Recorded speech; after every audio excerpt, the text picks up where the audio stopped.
Halo teman-teman, kembali lagi bersama Natal Investment.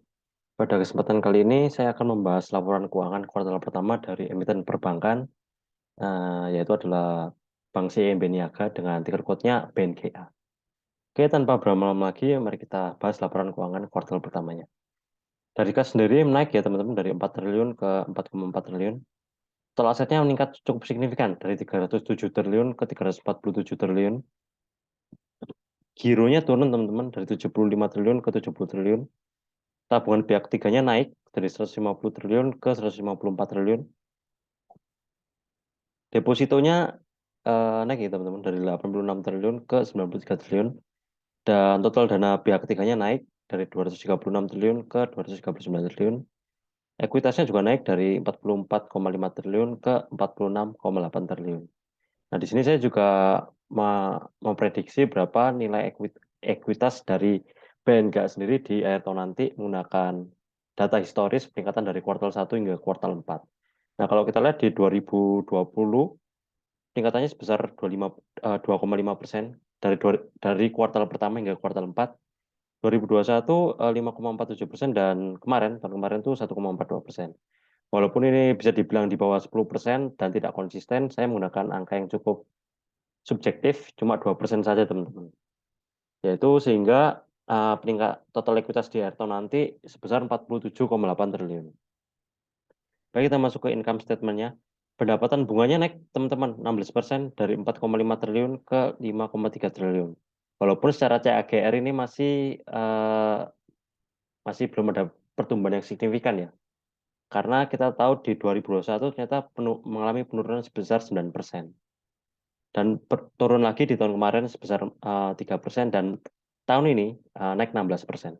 Jadi bisa dibilang dalam fase pemulihan lah BNGA ini dalam pendapatan bunganya. Dari beban bunganya sendiri naik ya teman-teman dari minus 1,3 triliun ke minus 1,9 triliun.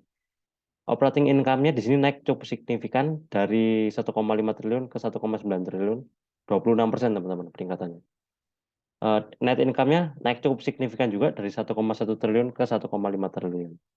Dan saya juga memprediksi berapa net income yang didapatkan oleh BNGA di akhir tahun nanti. Menggunakan data historis peningkatan dari kuartal pertama hingga kuartal 4. Kalau kita lihat di tahun 2020 sendiri 90% upside-nya. 2021 311% dan di tahun kemarin 322%. Dan sehingga totalnya menjadi saya menggunakan angka peningkatan 300% saja. Bisa dibilang hampir sama ya seperti 2 tahun ke belakang. Sehingga net income-nya menjadi 6,3 triliun. Dan ini juga ada prediksi net income jika labnya disetahunkan jadi 6,3 triliun juga sama. Peningkatannya 25% tahunannya. Ini sekedar prediksi saja teman-teman. Baik, kita masuk ke cash flow-nya. Penerimaan bunganya naik teman-teman dari 4,9 triliun ke 5,6 triliun dan cukup linear ya penerimaan bunganya dengan pendapatan bunganya. Operationnya positif teman-teman, 2,2 triliun meningkat dari tahun kemarin yang minus 9,4 triliun. Ini pertanda bagus ya teman-teman.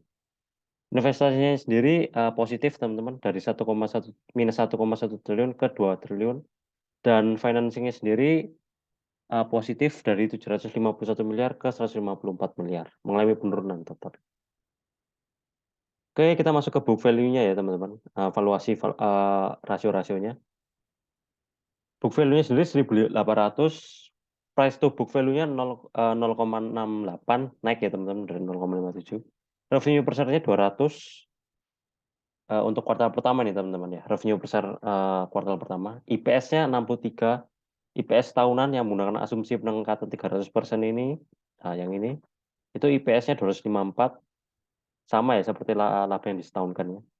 Casanya sendiri kalau kita lihat turun tapi tidak terlalu signifikan, 61% dari 63%. Jadi dana murahnya mengalami penurunan tapi tidak terlalu signifikan lah, cuma 2% saja. Operating profit margin-nya ini cukup menarik ya teman-teman. 36%, 2 digit sekali. Dari meningkat dari 33% ke 36%. Net profit-nya meningkat teman-teman dari 26% ke 29%, 2 digit juga bagus ya teman-teman. ROE-nya sendiri 3,3%, oke lah, tidak terlalu bagus tapi oke. Misalnya kalau kita kalikan 4 sendiri, disetahunkan, jadi 12% kan ini. LDR-nya sendiri, loan to deposit ratio-nya 82% meningkat ya. Jadi total dana yang dipinjamkan ke investor, ke kreditur lain itu meningkat, teman-teman. NIM-nya sendiri meningkat, teman-teman, 4,46% ke 4,71%. Non performing-nya loan-nya turun, teman-teman. Bagus ya, berarti asumsi kredit macetnya menurun. Kemungkinan adanya kredit macet menurun dari 3,6% ke 2,3%. Bobonya sendiri, beban operasionalnya sendiri ke pendapatan operasional naik, tapi tidak terlalu signifikan. 44,5% naik dari 43%. PI-nya sendiri untuk kuartal pertama 20,2, PI tahunan menggunakan asumsi 254 ini menjadi 5. DPS-nya sendiri, oh ya, BNGA ini juga terkenal sebagai emiten yang royal membagikan dividen dan yieldnya itu bisa dibilang lumayan lah, cukup besar. Bisa 7% ke atas. Nah, saya mendapatkan data selama 3 tahun ke belakang itu sudah membagikan dividen. Dan tahun ini sudah membagikan. Tahun buku 2022 sudah dibagikan di bulan ini apa bulan lalu ya? Sekitar segitulah.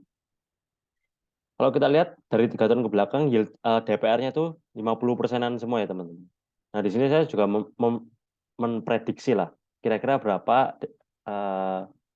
dividen yang diberikan.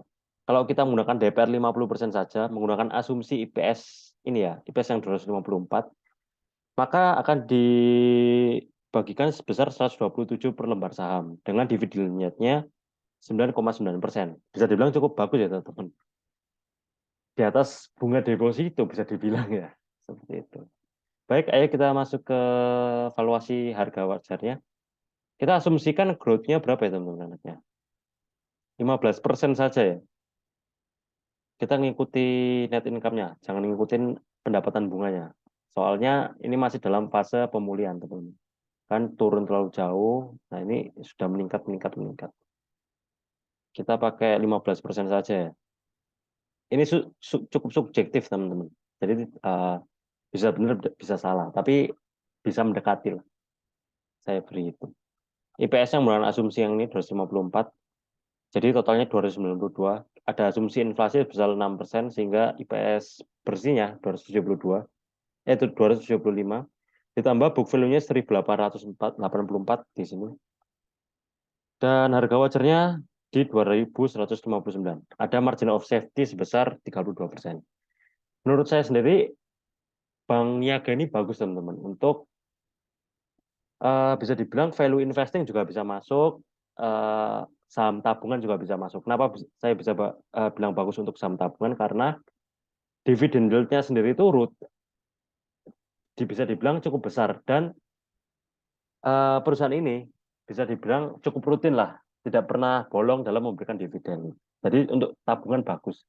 Dan secara valuasi ini masih bisa dibilang ini masih murah, teman-teman. Ada upside-nya di 2159, upside-nya itu 32%. Dan kalau kita lihat price to book value itu masih di bawah 1, 0,68 bahkan. Nah, seperti itu. Menurut saya masih menarik, dan dari kesehatan perusahaan, dari performa perusahaan juga bagus. Kalau kita lihat di sini, operating profit sama net profitnya itu 2 digit dan di atas 20%, itu bisa dibilang sangat bagus sekali, teman-teman. Oke. Mungkin kita lihat sedikit corporate presentation-nya ya untuk periode ini. Ini saya dapatkan dari websitenya sendiri. Nah, ini tahun 2023 kuartal pertama. Oke, oke, oke. Yang menarik di sini tuh peminjaman kredit itu lebih besar ke sektor korporat, teman-teman. Dan fokusnya itu untuk top tier korporat atau multinasional bahkan. Nah, itu menarik di sini. Dan consumer ya, di penopang duanya yaitu adalah mortgage itu KPR sama pinjaman kredit atau kartu kredit lah, seperti itu. Ini hampir bisa dibilang mirip seperti BBNI, yang kalau di BUMN itu fokus ke korporat kredit. Ya, menurut saya menarik ya teman-teman.